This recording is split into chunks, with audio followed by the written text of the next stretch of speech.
Hi అండి, అందరికీ నమస్కారం. Welcome back to my channel. ఇప్పుడే అందిన వార్త. ముఖ్యమంత్రి అరెస్టు, తీవ్ర షాక్లో పార్టీ నేతలు. వివరాలు వీడియోలో తెలుసుకుందాము. వీడియో ఎక్కడ స్కిప్ చేయకుండా ఎండ్ వరకు చూడండి. అప్పుడు పూర్తి ఇన్ఫర్మేషన్ అర్థమవుతుంది. అలాగే వీడియో చూస్తున్న వారందరూ కూడా ఒక లైక్ అయితే చేయండి.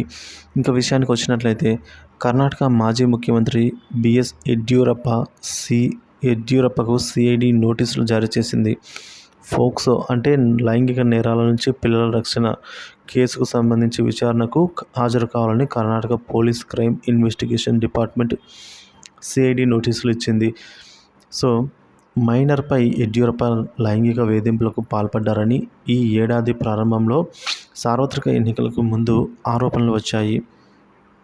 దాంతో ఆయనపై ఫోక్సో చట్టం, భారత శిక్షా స్మృతిలోని ఐపీసీ సెక్షన్ 354A కింద లైంగిక వేధింపు కింద అభియోగాలు మోపబడింది. యడ్యూరప్ప తన న్యాయవాదుల ద్వారా సిఐడి ముందు హాజరు కావడానికి ఒక వారం గడువు కోరినట్టు తెలుస్తోంది. ప్రస్తుతం ఢిల్లీలో ఉన్న కారణంగా అక్కడి నుంచి వచ్చాక విచారణకు హాజరవుతానని ఆయన సన్నిహిత వర్గాలు మీడియాకు తెలిపాయి. అయితే యడ్యూరప్ప తనపై వచ్చిన ఆరోపణలను ఖండించారు.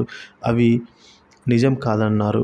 చీటింగ్ కేసులో సహాయం కోసం యడ్యూరప్ప వద్దకు వెళ్లిన సమయంలో ఈ ఘటన జరిగిందని బాలిక తల్లి ఫిర్యాదు చేసిందని పోలీసులు తెలిపారు. తన కుమార్తెను బీజేపీ నేత బలవంతంగా గదిలోకి లాక్కెళ్లి లైంగిక హింసలకు పాల్పడినట్టు ఆమె ఫిర్యాదులో పేర్కొన్నారు. కాగా కర్ణాటకకు 4 సార్లు ముఖ్యమంత్రిగా పనిచేసిన యడ్యూరప్ప పదవి నుంచి దిగిపోయిన తర్వాత అప్పటి నుంచి బీజేపీ రాష్ట్ర అధ్యక్షుడిగా ఉన్నారు. ప్రస్తుతం ఆ పదవిని తన కుమారుడికి వరించగా ఆయన బీజేపీ పార్లమెంటరీ బోర్డు సభ్యులుగా కొనసాగుతున్నారు. సో మొత్తానికి ఈ కేసులో యడ్యూరప్ప సిఐడి ముందు హాజరు కావడానికి ఒక వారం గడువు కోరినట్లు తెలుస్తోంది.